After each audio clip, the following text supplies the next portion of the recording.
ছোট একটি গ্রাম যেখানে মাত্র ১৩টি পরিবার ছিল। এই গ্রামে রাজেন্দ্র চৌধুরী ও সুনিতা চৌধুরী নামে এক দম্পতি বসবাস করতেন।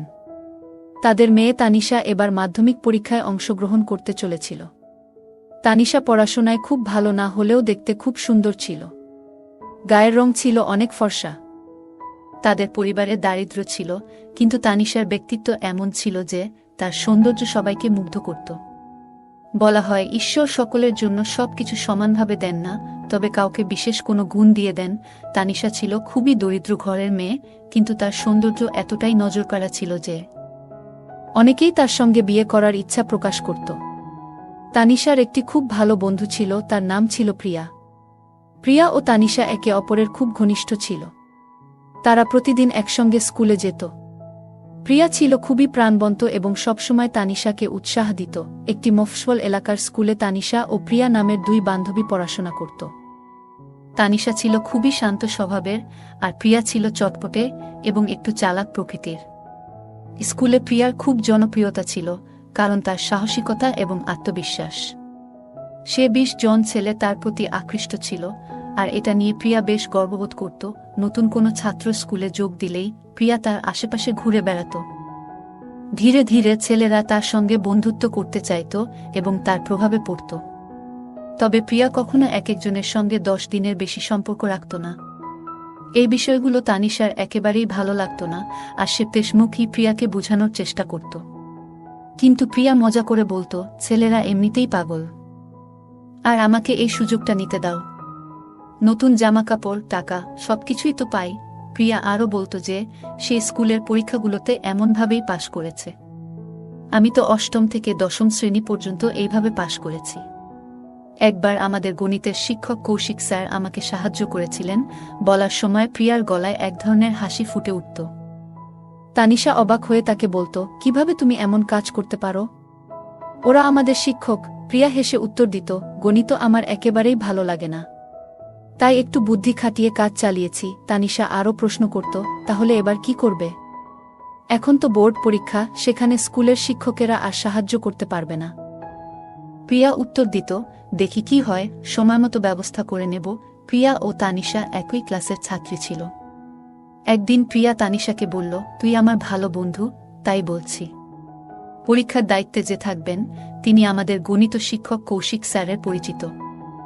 শনিবার স্যার তার সঙ্গে আমার দেখা করাবেন। একবার তার সামনে নিজেকে উপস্থাপন করতে পারলে আমি দ্বাদশ শ্রেণী সহজেই পাশ করে যাব।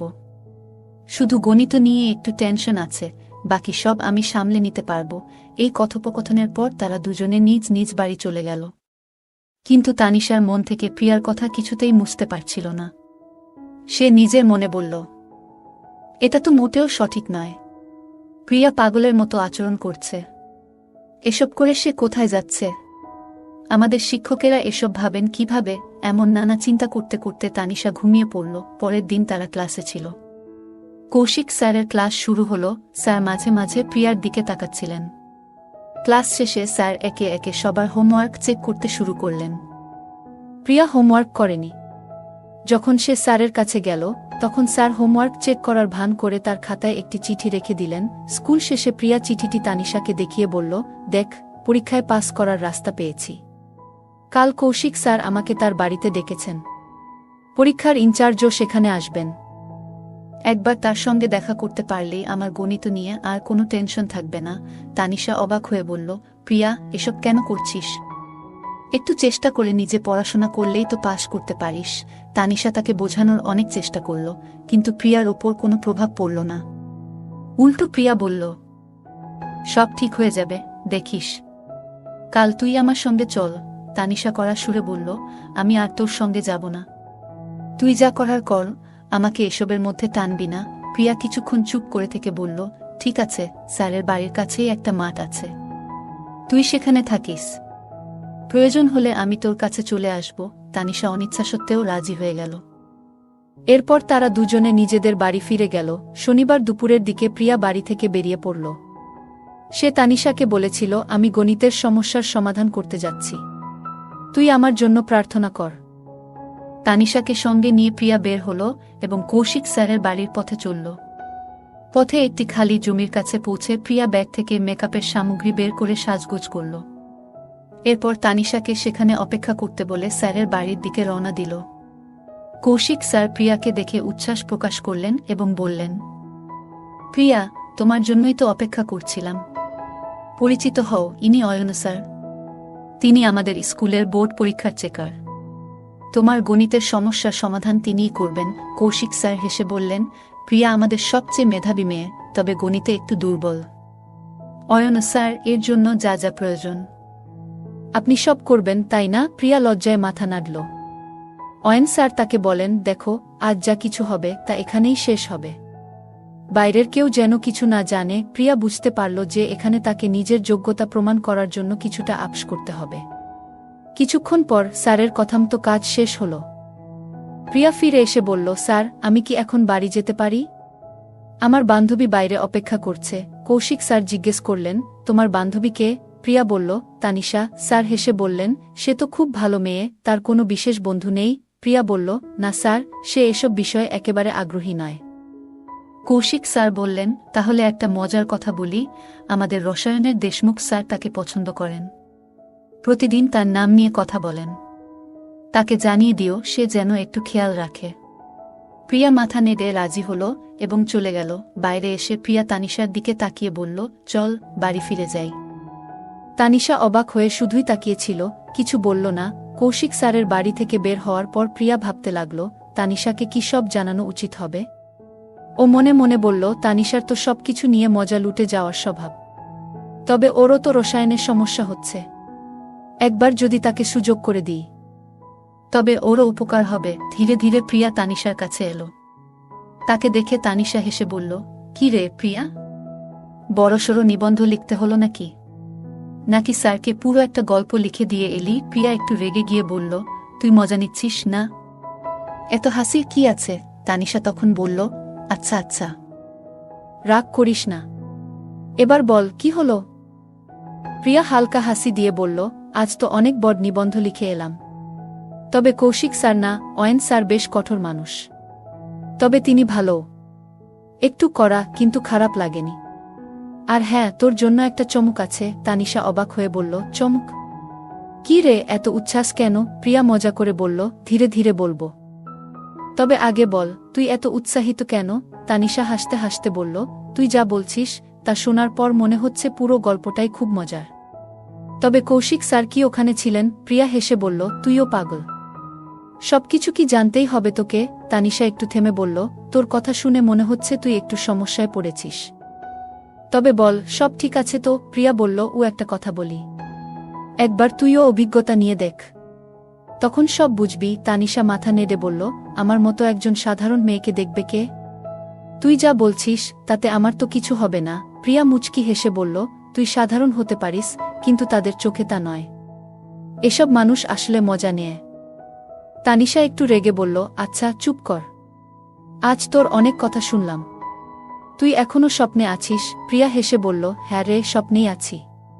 তবে অয়ন স্যার আমাকে অনেক কাজ দিয়েছেন, কৌশিক স্যারের থেকেও বেশি। তানিশা বলল, তাহলে তো এবার তুই 12 শ্রেণী পার করেই যাবি। তানিশা একটু চিন্তিত মুখে বলল, প্রিয়া, তুই বলছিস তুই সহজে পাশ করে যাবি, কিন্তু কিভাবে করলি এটা?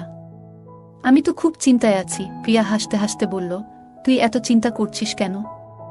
আমি তো বললাম আমার একটা উপায় আছে। তানিশা অবাক হয়ে বলল, কি উপায়? বলো, আমি রসায়নে পাশ করতে পারবো কি না সেটাই বড় চিন্তা। প্রিয়া একটু মুচকি হেসে বলল, কৌশিক স্যার বলছিলেন যে আমাদের রসায়নের দেশমুখ স্যার তোকে নিয়ে কথা বলছিলেন।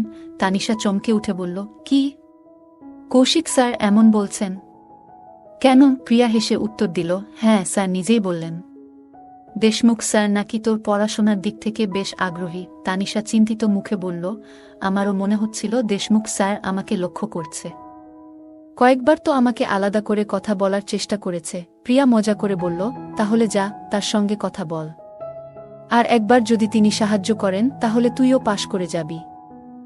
তানিশা একটু বিরক্ত হয়ে বলল, কিন্তু ৪৫ বছরের একটা মানুষকে কিভাবে বিশ্বাস করব? এটা কি ঠিক হবে? প্রিয়া সহজভাবে বলল, দেখ, অভিজ্ঞ লোকেরা এমনটাই করে। তবে তুই নিজেই সিদ্ধান্ত নে। তানিশা বলল, কিন্তু এসব ঠিক বলে মনে হচ্ছে না। প্রিয়া মাথা নেড়ে বলল, দেখ তানিশা, তুই যদি পাশ করতে না পারিস তাহলে কি আবার মাধ্যমিক শ্রেণীতে বসতে চাইবি? বাড়িতে কত চাপ পড়বে সেটা ভেবে দেখো। তানিশা বলল, ঠিক বলেছিস। বাড়ির লোকেরা এত কষ্ট করে পড়াচ্ছে, যদি পাশ না করতে পারি খুব সমস্যা হবে। প্রিয়া হেসে বলল, তাহলে এবার সিদ্ধান্ত নিয়ে ফেলো। তানিশা একটু ভেবে বলল, ঠিক আছে, তবে আমার চিন্তা একটাই, যদি উনি পরে অন্য কাউকে এসব বলেন। প্রিয়া হেসে বলল, আরে দেশমুখ স্যার নিজে দুধে ধোয়া তুলসী পাতা নয়। ফিজিক্সের শিবানী ম্যাডামের সঙ্গে কতবার ল্যাবে দেখা গেছে তাকে। তুই ভাবিস না আমি জানি কিভাবে এসব সামলাতে হয়। তানিশা বলল, কি বলছিস প্রিয়া? এ কেমন স্কুল? আমার তো মাথা খারাপ হয়ে যাচ্ছে। প্রিয়া মজা করে বলল, দেখ, এইসব চিন্তা ছেড়ে দে, মাথা ঠান্ডা রাখো, সব সমস্যাকে মিক্সারে দিয়ে গুড়িয়ে ফেলো, তারপর দেখ কত আরাম পাবি। তানিশা চিন্তিত মুখে বলল, আমি একটু ভাবব। এটা সহজ সিদ্ধান্ত নয়। রাজারানী হয়ে থাকার স্বপ্ন ত্যাগ করে এমন কিছু করাটা সহজ নয়। প্রিয়া মুচকি হেসে বলল, দেখো, তুই যা খুশি করো, তবে মনে রাখিস পাশ করাটা জরুরি, আর জীবন চলার জন্য এইটুকু ত্যাগ করতেই হবে। প্রিয়া বলল, দেখ তানিশা, আমি তো তোকে বলেই দিলাম, এখন এটা তোর সিদ্ধান্ত, তুই কি করবে সেটা নিজেই ভেবে নে। তবে কৌশিক স্যারকে জানাতে হলে আগে থেকে বলে দিস। তানিশা বলল, ঠিক আছে প্রিয়া, এবার চলো, অনেক দেরি হয়ে গেছে। প্রিয়া ক্লান্ত মুখে বলল, ঠিক বলেছিস, আমিও একটু বিশ্রাম নিতে চাই, পা দুটো এত ব্যথা করছে। এরপর দুজনে নিজেদের বাড়ির দিকে হাঁটা দিল। তানিশা বাড়ি ফিরেও প্রিয়ার কথাগুলো মনে মনে ভাবতে লাগল। নিজের ঘরের আয়নার সামনে দাঁড়িয়ে নিজের প্রতিচ্ছবি দেখে সে ভাবল, আমি কি সত্যিই এতটা বিশেষ? দেশমুখ স্যার যদি সত্যিই আমার প্রতি আগ্রহী হন, তাহলে কেন? প্রিয়ার কথাগুলো কি সত্যি হতে পারে? তার মনে অসংখ্য প্রশ্ন জেগে উঠল। পুরুষেরা কেন এমন করে? কেন তারা এত পাগল হয়ে যায়? এমন সময় তার মায়ের ডাকে তার চিন্তার ভাঙন ঘটল। তানিশা, এত রাতে কি করছিস? এখনো ঘুমাসনি? তার বাবা পাশ থেকে বললেন, তুমি কেন এত কথা বলছো? মেয়েটা হয়তো ঘুমিয়েই পড়েছে, আমি একবার দেখে আসি। তানিশা যা কিছু শুনছিল তাড়াতাড়ি চোখ বন্ধ করে ঘুমানোর ভান করল। তার বাবা দরজার কাছে এসে ফিসফিস করে বললেন, আমি তো বলেছিলাম ওকে ঘুমাতে দাও। তার মা বললেন, ঠিক আছে ঠিক আছে, চুপ থাকো। বাবা আবার বললেন, যদি ঘুমিয়েই থাকে তাহলে আর কথা বলো না, চলো এবার নিজেরাও ঘুমাই। মাও বললেন, চলো, দেরি হয়ে গেছে। বাড়ির অন্য ঘরে থাকা তানিশা তাদের কথাগুলো মন দিয়ে শুনছিল। দরজার ফাঁকা জায়গা দিয়ে এক ঝলক দেখার চেষ্টা করল, কিন্তু এই মুহূর্তে তার নিজের ভাবনাগুলো এত জটিল হয়ে উঠেছিল যে সে সেগুলো পরিষ্কার করতে পারছিল না। সে ভাবল, জীবন এত কঠিন কেন? সবকিছু এত গোলমেলে কেন? তানিশা তার পড়ার ঘরে বসে বইয়ের পাতা উল্টাচ্ছিল, কিন্তু মন যেন কোথাও নেই। পাশের ঘরে মা বাবার কথোপকথন তার কানে আসছিল। বাবা বলছিলেন, কতদিন হয়ে গেল, ঠিক করে কথা বলার সময়ও পাই না। মা একটু বিরক্ত হয়ে উত্তর দিলেন, তোমার দায়িত্ব তো তানিশার পড়াশোনায়, এখনই যত্ন নাও, পরে হয়তো সময় পাবে না। মেয়েটা বড় হয়ে গেছে, আমাদের কথাগুলো সে শুনলে কি ভাববে? এই কথাগুলো শুনে তানিশা থমকে গেল। তার বুক কাঁপছিল আর মুখ দিয়ে যেন শব্দ বেরোচ্ছিল না। প্রথমবার সে মা বাবার কথায় এমন কিছু শুনল যা তাকে অস্বস্তিতে ফেলে দিল। বাবা বললেন, মেয়েটা স্কুল থেকে ফিরে এত ক্লান্ত যে এখন ঘুমাচ্ছে, আর তাকে যদি এখন জাগিয়ে তুলি তাহলে রাতভর জেগে থাকতে হবে। তানিশার মনে পড়ল, তার বান্ধবী প্রিয়া একদিন বলেছিল, সব মানুষই একটু পাগল, কিন্তু দায়িত্ব এলে সবাই ঠিক হয়ে যায়। এই কথার সত্যতা যেন তানিশা তার বাবা মায়ের আচরণে অনুভব করল। বাবা আবার বললেন, তানিশা 12 শ্রেণী পাশ করলেই তার বিয়ের কথা ভাবব, তারপর আমাদের একটা বড় দায়িত্ব শেষ হবে। এই কথা শুনে তানিশার মনে চাপা দুশ্চিন্তা জমা হতে থাকল। তার জন্য পড়াশোনা খুব গুরুত্বপূর্ণ। তার বাবা জমিদারের কাছ থেকে ধার নিয়ে তাকে পড়াচ্ছেন। 12 শ্রেণী পাস না করলে কি হবে? সেই চিন্তায় তানিশার রাতে ঘুমই এলো না। পরদিন সকালে স্কুল যাওয়ার পথে প্রিয়ার সঙ্গে দেখা হলো। তানিশা বলল, সকালবেলা বাবা মা কথা বলছিলেন যদি আমি 12 শ্রেণী পাশ করি তাহলে আমার বিয়ে দিয়ে দায়িত্ব শেষ করবেন। প্রিয়া হেসে বলল, এটা তো ভালো কথা, পড়াশোনা শেষ করো আর বিয়ের পর নিশ্চিন্ত থাকো। কিন্তু তানিশা বিরক্ত হয়ে বলল, ভালো কি? আমার তো কেমিস্ট্রির ভয় লাগছে। এই বিষয়টা পাশ করা আমার কাছে এক দুঃস্বপ্নের মতো। তানিশা জানত তাকে কঠিন পরিশ্রম করতে হবে। মন শক্ত করে সে ঠিক করল এখন সময় নষ্ট না করে পড়াশোনায় মনোযোগ দেবে। কারণ তার ভবিষ্যৎ শুধুমাত্র তার নিজের হাতেই। সকালবেলা তানিশা আর প্রিয়া স্কুলের দিকে হাঁটছিল। তানিশার মুখে চিন্তার ছাপ স্পষ্ট। প্রিয়া বলল, কি ব্যাপার তানিশা? এত চিন্তিত কেন? তানিশা বলল, আমি কেমিস্ট্রিতে খুব পিছিয়ে আছি। যদি 12 শ্রেণী পাস না করতে পারি তাহলে বাবা মার স্বপ্ন ভেঙে যাবে। বাবা তো জমিদারের কাছ থেকে ধার নিয়ে আমাকে পড়াচ্ছেন। এই কথা শুনে প্রিয়া একটু হাসল। সে বলল, তুই কি জানিস, আমি তোকে আগেই একটা উপায় বলে দিয়েছি। সবকিছু এখন তোর হাতেই। তানিশা দৃঢ়তার সঙ্গে বলল, হ্যাঁ, তাই আমি একটা সিদ্ধান্ত নিয়েছি। কি সিদ্ধান্ত? প্রিয়া কৌতূহল নিয়ে জানতে চাইল। তানিশা বলল, আমি দেশমুখ স্যারকে সাহায্যের জন্য বলবো। তিনি খুব ভালো পড়ান, আর তার সাহায্য পেলে আমি অবশ্যই কেমিস্ট্রি পরীক্ষায় ভালো করব। প্রিয়া চমকে উঠে বলল, তুই সাহস করে সিদ্ধান্ত নিয়েছিস, সেটাই বড় কথা। ঠিক আছে, আমি আজকেই দেশমুখ স্যারের সঙ্গে কথা বলবো। দয়া করে দ্রুত কথা বলিস। আমার অনেক চাপ, তানিশা উদ্বিগ্ন মুখে বলল। প্রিয়া হেসে বলল, তুই ঠিকই পারবি। তোর শুধু মন দিয়ে চেষ্টা করা দরকার। আর একটা কথা মনে রাখিস, জীবনে কিছু পেতে হলে পরিশ্রম তো করতেই হবে।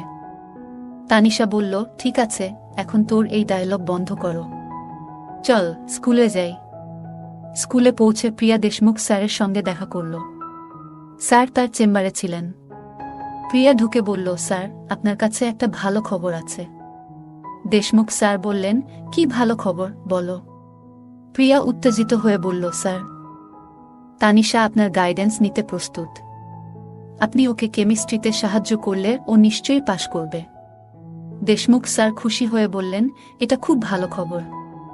আমি অবশ্যই তানিশাকে সাহায্য করব। তোমার চেষ্টা সফল হয়েছে। তানিশা অবশ্যই ভালো করবে। প্রিয়া হাসতে হাসতে বলল, ধন্যবাদ স্যার। আমি জানতাম আপনি রাজি হবেন। প্রিয়া আর তানিশা একসঙ্গে ক্লাসে বসেছিল। প্রিয়া হঠাৎ বলল, তুই কি জানিস? দেশমুখ স্যার তোকে নিয়ে খুব চিন্তিত। তানিশা অবাক হয়ে বলল, আমি? কেন? আমি তো কিছু করিনি। প্রিয়া হেসে বলল, তিনি চান তুই পরীক্ষায় ভালো করো। তোকে নিয়ে তার অনেক আশা। ক্লাসে ঢুকে দেশমুখ স্যার বললেন, গুড মর্নিং সবাই। আজ আমরা নতুন একটা বিষয় শিখব। সবাই একসঙ্গে উত্তর দিল, গুড মর্নিং স্যার। তানিশা স্যারের দিকে তাকিয়ে রইল। তার মনে হল স্যার অনেক পরিশ্রম করেন। ৪৫ বছর বয়স হলেও তিনি যথেষ্ট উদ্যমী। ক্লাস চলাকালীন হঠাৎ স্যারের নজর পড়ল তানিশার দিকে। তিনি বললেন, তানিশা, দাঁড়াও, আমার প্রশ্নের উত্তর দাও। তানিশা তোতলাতে শুরু করল। তার মনোযোগ ক্লাসে ছিল না। স্যার বললেন, পিরিয়ডের পরে আমার সঙ্গে দেখা করো। তানিশার মন ভারাক্রান্ত হয়ে গেল। পিরিয়ড শেষ হওয়ার পর তানিশা স্যারের কেবিনে গেল। স্যার জিজ্ঞাসা করলেন, তোমার পড়াশোনায় এত অন্যমনস্ক কেন? তানিশা মাথা নিচু করে বলল, স্যার, কেমিস্ট্রির জন্য আমি খুব দুশ্চিন্তায় আছি। যদি আমি পরীক্ষায় ফেল করি তাহলে বাবা মার স্বপ্ন ভেঙে যাবে। স্যার একটু হেসে বললেন, ঠিক আছে, আমি তোমার দায়িত্ব নিচ্ছি, কিন্তু তোমাকে খুব পরিশ্রম করতে হবে। তানিশা আশ্বস্ত হয়ে বলল, আমি প্রস্তুত স্যার, আমি যা কিছু করতে প্রস্তুত। স্যার বললেন, তাহলে আগামীকাল থেকে বাড়তি ক্লাস শুরু করব। সময় ঠিক করে বলবো। তানিশা স্যারের প্রতি কৃতজ্ঞতা জানিয়ে ক্লাসে ফিরে এলো। ক্লাসে ফিরে প্রিয়া জানতে চাইল, কি বলল স্যার? তানিশা হাসতে হাসতে বলল, তিনি আমার সাহায্য করবেন। এখন থেকে আমাকে আরও বেশি মনোযোগী হতে হবে। প্রিয়া হেসে বলল, তাহলে তুই নিশ্চিত সফল হবি। আমি জানি তুই পারবি। তানিশা সেদিন থেকে মন দিয়ে পড়াশোনা শুরু করল। তার মনে একটাই লক্ষ্য, পরীক্ষায় ভালো ফল করে বাবা মার মুখ উজ্জ্বল করা। স্কুল ছুটির পর তানিশা আর প্রিয়া একসঙ্গে হাঁটছিল। তানিশা একটু চিন্তিত মুখে বলল, প্রিয়া, কাল যে ফার্ম হাউসে যেতে হবে, এটা নিয়ে আমি খুব নার্ভাস লাগছে। প্রিয়া হেসে বলল, তুই এত চিন্তা করছিস কেন? সব ঠিক হবে। আর কিছুই তো করতে হবে না, শুধু স্যারের কথা মন দিয়ে শুনবি। তুই কি আমার সঙ্গে যাবি? তানিশা জিজ্ঞাসা করল। দেখো, তুই যদি চাস আমি দেশমুখ স্যারের সঙ্গে কথা বলবো। তিনি রাজি হলেই দেশমুখ স্যারও রাজি হয়ে যাবেন, প্রিয়া আশ্বস্ত করল। তানিশা একটু হাসল। ঠিক আছে, তবে জানিস আমি এখনো একটু ভয় পাচ্ছি। কিন্তু তুই যা বলছিস সেটা ঠিক।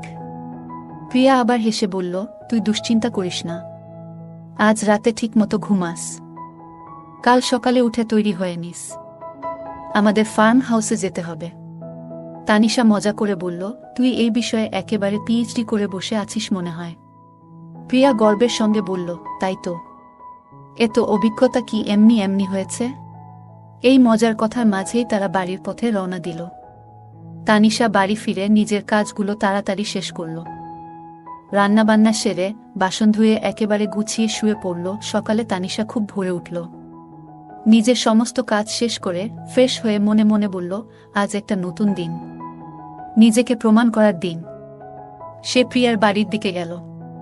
সেখানে পৌঁছে দরজায় ধাক্কা দিতে দিতে চিৎকার করে বলল, প্রিয়া, তাড়াতাড়ি কর, আমরা দেরি করে ফেলছি। প্রিয়া ঘুম জড়ানো গলায় বলল, তুই এত সকালে এখানে? ঠিক আছে, দাঁড়া, আমি আসছি। তারা দুজন একসঙ্গে স্কুলের দিকে রওনা দিল। স্কুলের সামনে পৌঁছে প্রিয়া বলল, তুই এখানে একটু দাঁড়া, আমি দেশমুখ স্যারের সঙ্গে দেখা করে আসি।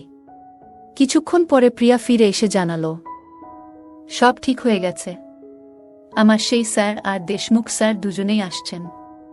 কৌশিক স্যার, দেশমুখ স্যার আর প্রিয়া গাড়িতে উঠল। কিছুক্ষণ পর তারা তানিশার কাছে পৌঁছাল।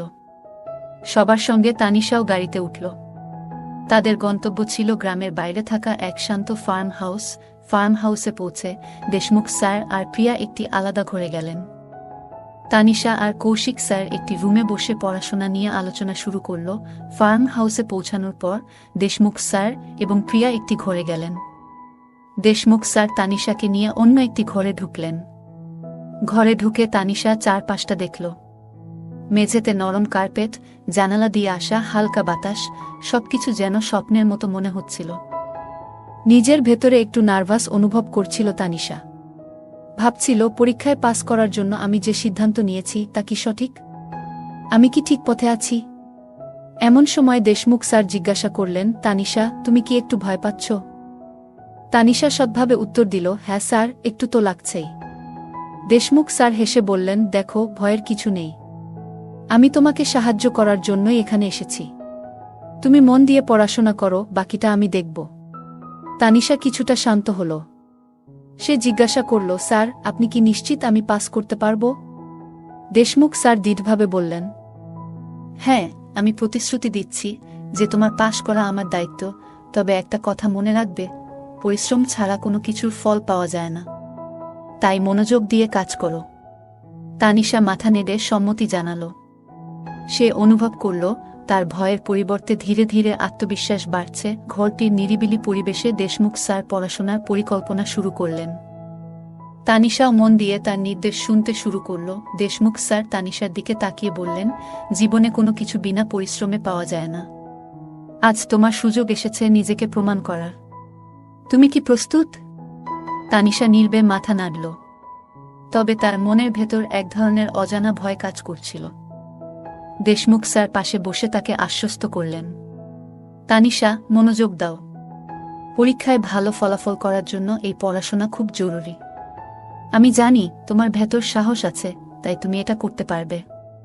তানিশা শান্তভাবে বলল, স্যার, আমি চেষ্টা করব, তবে এটা আমার জীবনে প্রথমবার। দেশমুখ স্যার হেসে বললেন, আমি আছি তোমার পাশে, সবকিছু ঠিকঠাক হবে, শুধু নিজের উপর ভরসা রাখো। অন্য ঘরে প্রিয়া এবং কৌশিক স্যার আলোচনা করছিলেন।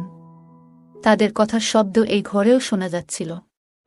দেশমুখ স্যার তানিশাকে বুঝিয়ে বললেন, তোমার বন্ধু প্রিয়া কতটা পরিশ্রম করছে দেখো, আমিও চাই তুমি নিজের সর্বোচ্চটা দাও। তানিশা মাথা নাড়ল। সে ধীরে ধীরে নিজের ভয় কাটিয়ে উঠতে লাগল। কয়েক ঘন্টার নিবিড় অধ্যবসায়ের পর দেশমুখ স্যার বললেন, তোমার পড়ার অগ্রগতি দেখে আমি খুশি, আজ অনেকটা শেখা হয়েছে। এদিকে স্কুল ছুটির সময় ঘনিয়ে এলো। প্রিয়া এসে তানিশার সঙ্গে কথা বলল, তোমার কেমন লাগছে? তানিশা মুচকি হেসে বলল, অনেক ভালো, মনে হচ্ছে সবকিছু সহজ হয়ে যাবে। পরীক্ষার প্রস্তুতি শেষ করে তারা বাড়ি ফিরল। সেই দিনগুলো কঠোর অধ্যবসায়ে কেটে গেল। অবশেষে পরীক্ষা হল। রেজাল্টের দিন এসে গেল। তানিশা আর প্রিয়া নিজেদের ফলাফল দেখতে স্কুলে গেল। প্রিয়া খুশিতে চিৎকার করে উঠল, তানিশা, তোমার কেমিস্ট্রিতে এত ভালো নম্বর! তুমি তো দ্বিতীয় স্থান অর্জন করেছ স্কুলে। তানিশার চোখ ভরে গেল আনন্দে। সে বলল, শেষমেশ আমার পরিশ্রম ফল দিয়েছে। আমার বাবাও আজ খুব খুশি হবেন। স্কুলে তানিশার সাফল্য উদ্যাপন করা হল। তার সম্মানে একটি সংবর্ধনার আয়োজন করা হল। দিনগুলো ধীরে ধীরে কেটে যাচ্ছিল। তানিশার পরিবার তার ভবিষ্যতের জন্য স্বপ্ন দেখছিল, কিন্তু জীবনের পথে বাধা আসা স্বাভাবিক। গ্রামের জমিদার প্রতাপ সিংহ, যার কাছ থেকে তানিশার বাবা ঋণ নিয়েছিলেন, এক নতুন সমস্যার সৃষ্টি করলেন।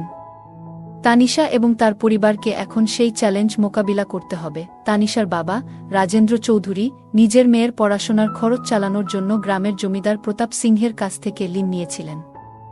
যদিও ঋণের একটা বড় অংশ ইতিমধ্যেই শোধ করা হয়েছিল, জমিদার প্রতাপ সিংহ তাতে চক্রবৃদ্ধি সুদ চাপিয়ে দেন। সুদের এই ভার মেটানো রাজেন্দ্র চৌধুরীর পক্ষে অসম্ভব হয়ে দাঁড়ায়। জমিদার এবার রাজেন্দ্র চৌধুরীর উপর চাপ সৃষ্টি করতে শুরু করল। একদিন তাকে নিজের বাড়িতে ডেকে অপমান করল এবং শারীরিকভাবে হেনস্থা করল। এই ঘটনায় রাজেন্দ্র চৌধুরী আরও অসহায় হয়ে পড়েন। তানিশা এইসব দেখে ভেঙে পড়ে, কিন্তু সে তখন কিছুই করতে পারছিল না। কিছুদিন পরে তানিশা তার পুরনো বন্ধু প্রিয়ার সাথে দেখা করতে যায়। অনেকদিন পর দেখা হওয়ায় প্রিয়া তানিশার মুখ দেখে জিজ্ঞাসা করল, কি হয়েছে রে তানিশা? এত মলিন দেখাচ্ছে কেন তোকে? তানিশা দীর্ঘশ্বাস ফেলে বলল, কি বলব রে প্রিয়া, আমাদের বাড়ির অবস্থা খুব খারাপ। বাবার কষ্ট দেখে আমার সহ্য হচ্ছে না। প্রিয়া চিন্তিত হয়ে জিজ্ঞাসা করল, কি হয়েছে বল। কি জানি, হয়তো আমি কোনো সাহায্য করতে পারি। তানিশা বলল, তুই জানিস আমার বাবা আমার পড়াশোনার জন্য ঋণ নিয়েছিল, কিন্তু সেই ঋণ এখন এত বেড়ে গেছে যে শোধ করা সম্ভব হচ্ছে না। জমিদার বাবাকে অপমান করেছে এবং মারধরও করেছে। এই কথা শুনে প্রিয়ার চোখ বল হয়ে গেল। সে জিজ্ঞেস করল, জমিদারের নাম কি বললি? কে এই ব্যক্তি? তানিশা উত্তর দিল, তার নাম প্রতাপ সিংহ। গ্রামের সবাই বলে সে খুব নিষ্ঠুর। প্রিয়া বলল, আমি তার ছেলেকে চিনতাম, তবে বাবা ছেলে দুজনেই একই রকম। আমি শুনেছি এই জমিদার অনেকের কাছ থেকে এভাবে জমি কেড়ে নিয়েছে। যারা ঋণ শোধ করতে পারে না তাদের বাড়ির মেয়েদের নিজের বাড়িতে কাজ করতে বাধ্য করে। তানিশা হতবাক হয়ে বলল, এটা কতটা ভয়ঙ্কর প্রিয়া, তুই কিভাবে এত কিছু জানিস? প্রিয়া বলল, আমার পিসি কমলাও একসময় তার এখানে কাজ করত। তিনিও প্রতাপ সিংহের ঋণের ফাঁদে পড়েছিলেন। একবার বাগান করার জন্য পিসি তার কাছ থেকে টাকা ধার নিয়েছিলেন আর তারপর এই দুর্বিপাকে পড়েন। তানিশা বলল, তোর পিসি এত সৎ আর সরল, উনি কিভাবে ফাঁসলেন? প্রিয়া বলল, পিসির এক বন্ধু ছিল, প্রিয়াঙ্কা, সেই তাকে ভুল পথে চালিত করেছিল। পরে সবাই তাকে একা ফেলে পালিয়ে যায়। পিসি বহু কষ্ট করে সেই অবস্থার থেকে বেরিয়ে আসেন। এই কথা শুনে তানিশা বলল, পুরুষদের এই সমাজ আমাদের এত সমস্যায় ফেলে দেয় প্রিয়া, কি ভয়ঙ্কর অবস্থা আমাদের। তানিশা দীর্ঘশ্বাস ফেলে বলল, বুঝলি প্রিয়া, বাবার ঋণের চাপ আর সহ্য করতে পারছি না, আমাদের কিছু একটা করতে হবে। প্রিয়া পরামর্শ দিল, তুই কাজ শুরু করো, এতে কিছুটা সাহায্য হবে। তানিশা মাথা নিচু করে বলল, বাবা আমাকে কাজ করতে দেবে না। প্রিয়া জিজ্ঞাসা করল, তাহলে কি করবি? তানিশা দৃঢ়স্বরে বলল, আমি জমিদারের কাছে যাব। প্রিয়া চমকে উঠল, তুই পাগল? জমিদার প্রতাপ সিংহ খুবই ভয়ঙ্কর। তানিশা বলল, ঝুঁকি তো নিতেই হবে, বাবার জন্য সব করতে পারি। সেদিন রাতে প্রিয়াকে নিয়ে জমিদারের বাড়িতে পৌঁছাল তানিশা। সাহস করে প্রাসাদের ভেতরে ঢুকল। গম্ভীর কণ্ঠে জমিদার জিজ্ঞাসা করল, কেন এসেছ? তানিশা বলল, বাবার ঋণের বিষয়ে কথা বলতে, কিছুটা ছাড় চাই। জমিদার হেসে বলল, তোমার বাবার জন্য ছাড় দেব কেন? তানিশা দৃঢ়স্বরে বলল, আমি কাজ করতে রাজি, তবে আমাদের ঋণ মাফ করতে হবে। জমিদার বলল, তোমার সাহস আছে, আমি তোমার পরিবারকে ঋণমুক্ত করব, তবে আমার শর্তে কাজ করতে হবে। তানিশা প্রাসাদ থেকে বেরিয়ে প্রিয়াকে সব জানাল। প্রিয়া বলল, তুই বড় ঝুঁকি নিচ্ছিস, তবে আমি তোর পাশে আছি। তানিশা বলল, বাবার জন্য এটা করতেই হবে। রাতের খাবার শেষ করার পর দুজন একসাথে বেরোল। পরিকল্পনা অনুযায়ী প্রিয়া ফোনে রমনের সাথে কথা বলল এবং তাকে আমবাগানে নিয়ে গেল। এর মধ্যে তানিশা জমিদারের বাড়ির পেছনের দরজা দিয়ে ভেতরে ঢুকে পড়ল। বাড়ির পরিবেশ ছিল নিস্তব্ধ। তানিশা ভেতরে গিয়ে জোরে ডাকল, মালিক। জমিদার ঘরের ভেতর থেকে বলল, এসো তানিশা, তোমারই জন্য অপেক্ষা করছিলাম। তানিশা ঘরে ঢুকে বলল, মালিক, আমি আমার বাবার ঋণের বিষয়ে কথা বলতে এসেছি। আমার একটাই অনুরোধ, দয়া করে আমাদের ঋণ মাফ করে দিন। জমিদার কিছুক্ষণ চুপ করে থেকে বলল, আমি টাকা বা সোনা চাই, তা পেলে তোমার বাবার ঋণ মাফ করে দেব। তানিশা মাথা নিচু করে বলল, মালিক, এটা আমার বাবাকে বলবেন না, কেবল ঋণ মাফ করে দিন। জমিদার মুচকি হেসে বলল, ঠিক আছে, আমি তোমার বাবার জন্য আরও কিছু সাহায্য করব, তবে তোমার কথা রাখার দায়িত্ব তোমার। পরদিন সকালে জমিদার রাজেন্দ্র চৌধুরীকে ডেকে বলল, আপনার ঋণ মাফ করে দিলাম। তানিশা খুব ভালো মেয়ে, তার জন্যই এই কাজটা করলাম। জমিদার আরও কিছু অর্থ দিল রাজেন্দ্র চৌধুরীকে, যা তিনি মেয়ের ভবিষ্যৎ গড়ার জন্য ব্যাংকে জমা রাখলেন। তানিশার বয়স তখন 21। এদিকে প্রিয়ার জন্য ভালো একটি সম্পর্ক ঠিক করা হচ্ছিল। দুজনের জীবন ধীরে ধীরে পরিবর্তনের পথে এগিয়ে চলল। শিবা রাহু পঞ্চম শ্রেণী পর্যন্ত পড়াশোনা করেছে, আর তানিশা দ্বাদশ শ্রেণীতে দ্বিতীয় স্থান অর্জন করেছিল। রামধন রাহুর কাছে তানিশাকে প্রথম দেখাতেই পছন্দ হয়। শিবা রাহু এবং তানিশার সম্মতিতে সম্পর্কটি ঠিক হয় এবং বিয়ের তারিখও নির্ধারিত হয়। পুরো বিয়ের খরচ রামধন রাহু নিজেই বহন করেন। বিয়ের রাতে তানিশা অধীর আগ্রহে শিবা রাহুর অপেক্ষা করছিল। অনেক রাত হয়ে যাওয়ার পর শিবা ফিরে এলো, কিন্তু মদ্যপ অবস্থায়।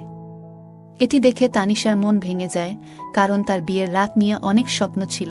তখন তানিশা তার স্বামীকে জিজ্ঞাসা করল, আপনি কি মদ খান? শিবা বলল, হ্যাঁ, আমি প্রতিদিন খাই। তানিশা কাতর কণ্ঠে বলল, আজকের দিনে অন্তত মদ খাওয়া উচিত ছিল না। শিবা উত্তর দিল, কেন? আমি প্রতিদিন মদ খাই, এটাই আমার অভ্যাস। এই বলে শিবা তানিশাকে জোর করে কাছে টানল, আর সেই মুহূর্তে তানিশার কাচের চুড়ি ভেঙে যায়। তানিশার মন আরও ভারাক্রান্ত হয়ে পড়ে, আর সে মাথা নিচু করে নিজের হাঁটুর উপর রেখে কান্নায় ভেঙে পড়ে। তখন তার মনে হতে লাগল, আমি কেন এই শিবা রাহুকে বিয়ে করলাম?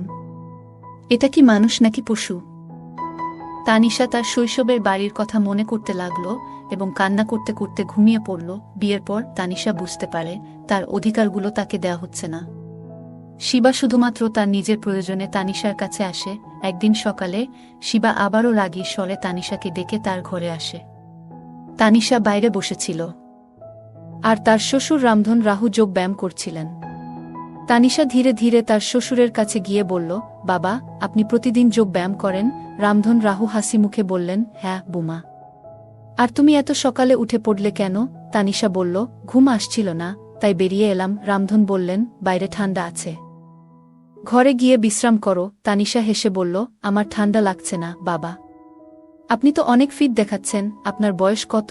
রামধন গর্বের সঙ্গে বললেন, 50 বছর বুমা, কিন্তু যোগ ব্যায়াম করার জন্য শক্তি ধরে রেখেছি। শ্বশুরের শারীরিক ক্ষমতা দেখে তানিশা মুগ্ধ হয়ে যায়। তার মনে হয় তার শ্বশুর তার স্বামীর থেকে অনেক দিকেই শ্রেষ্ঠ। রামধন তাকে জিজ্ঞেস করলেন, কি হলো বোমা, তুমি এত চুপচাপ কেন? তানিশা বলল, না কিছু না বাবা, আসলে এখানে বসতেই ভালো লাগছে, ঘরে যেতে ইচ্ছে করছে না। রামধন বললেন, ঠিক আছে, তুমি বসো, আমি আবার যোগ ব্যায়াম শুরু করি। এই বলে তিনি যোগ ব্যায়াম করতে শুরু করলেন, আর তানিশা পাশে বসে চুপচাপ তাকে দেখতে লাগল। শ্বশুরের দৃঢ় শরীর দেখে তানিশার মনে ভালো লাগা তৈরি হয়। এভাবে প্রতিদিন সকালে তানিশা উঠে শ্বশুরের যোগ ব্যায়াম দেখা শুরু করে, কিন্তু সমাজের বদনামের ভয়ে কিছু বলতে পারে না। এক রাতে তানিশা শ্বশুরের ঘর থেকে কিছু আওয়াজ শুনতে পায়। কৌতূহলবশত সে দরজার কাছে গিয়ে শোনার চেষ্টা করে। রামধন বলছিলেন, পার্বতী, কিছু বলো না। এমন নীরব থেকে আর কতদিন চলবে? পার্বতী ক্লান্ত স্বরে বললেন, চুপ করে ঘুমাও, সময় নেই এসবের জন্য। রামধন হতাশ হয়ে বললেন, তোমার এই উপবাস আর নির্লিপ্ততায় আমার দম বন্ধ হয়ে যাচ্ছে। পার্বতী রাগান্বিত গলায় বললেন, চুপ থাকো, ঘুমাও। রামধন কোনো কথা না বলে শান্ত হয়ে গেলেন। তানিশা বিষয়টি বুঝতে পারল যে তার শ্বশুরও নিজের দাম্পত্য জীবনে সুখী নয়। সেই দিন থেকেই তানিশা তার শ্বশুরের প্রতি তার আচরণে কিছু পরিবর্তন আনে। এক সকালে রামধন তাকে জিজ্ঞেস করলেন, বুমা, তোমার শাশুড়ি কোথায় গেছে? তানিশা সকালে রান্নাঘরে কাজ করছিল, আর তার শ্বশুর রামধন রাহু উঠোনে বসে গাছ পরিষ্কার করছিলেন। তানিশা তাকে দেখে কাছে গিয়ে বলল, বাবা, মা মন্দিরে গেছেন তো? রামধন বললেন, হ্যাঁ বুমা, তার উপবাস চলছে। তানিশা মৃদু হেসে বলল, আপনার মুখ দেখে মনে হচ্ছে আপনি একটু ক্লান্ত, আমি চা নিয়ে আসি। রামধন মাথা নাড়লেন, ঠিক আছে। কিছুক্ষণ পর তানিশা চা নিয়ে এলে দুজনেই চুপচাপ বসে চা খেতে লাগল। এমন সময় পার্বতী তানিশার শাশুড়ি এসে বললেন, আমি আর শিবা দুদিনের জন্য মন্দিরে যাচ্ছি, বাড়ি ঠিকমতো দেখে রাখবে। রামধন বললেন, তোমার মা ছেলে একসঙ্গে যাচ্ছ, তাহলে বাড়ির কাজ কে সামলাবে? তানিশা হেসে বলল, বাবা, আমি তো আছি, আপনি নিশ্চিন্ত থাকুন। পরের দিন পার্বতী আর শিবা মন্দিরে চলে গেলেন। বাড়িতে তখন শুধুমাত্র তানিশা আর রামধন ছিলেন। তানিশা সকালের কাজ সেরে রামধনের জন্য ফল ও জল নিয়ে এলো। রামধন বললেন, তোমার শাশুড়ি চলে যাওয়ায় তুমি খুব ব্যস্ত হয়ে পড়েছ, তাই না? তানিশা বলল, না বাবা, বাড়ির কাজ করা তো আমার দায়িত্ব, আপনি বরং বিশ্রাম নিন। রামধন মৃদু হেসে বললেন, তুমি অনেক যত্নশীল মেয়ে, তোমার মতো মেয়েকে বোমা হিসেবে পেয়ে আমরা ভাগ্যবান। তানিশা মাথা নিচু করে হাসল। এরপর থেকে তারা দুজনেই প্রতিদিন নিজেদের কাজ সেরে বাড়ি পরিষ্কার এবং সময় কাটাতে শুরু করল। এভাবেই তানিশার জীবন চলতে থাকল। অপরদিকে প্রিয়ারও বিয়ে হয়েছে, সেও তার বিবাহিত জীবনে সুখী নয়। বন্ধুরা, গল্পটা কেমন লাগলো জানাতে ভুলবেন না। এই রকম আরও গল্প শুনতে চাইলে কমেন্টে জানাও। বন্ধুরা, যদি এই গল্পটি ভালো লেগে থাকে তাহলে দয়া করে ভিডিওটি লাইক করুন এবং আমাদের চ্যানেলটি সাবস্ক্রাইব করুন। পাশে থাকা বেল আইকনটি প্রেস করুন, যাতে করে আমরা যখনই নতুন ভিডিও আপলোড করি তার নোটিফিকেশন সবার আগে আপনার কাছে পৌঁছে যায়। ধন্যবাদ, দেখা হবে আমাদের পরবর্তী ভিডিওতে।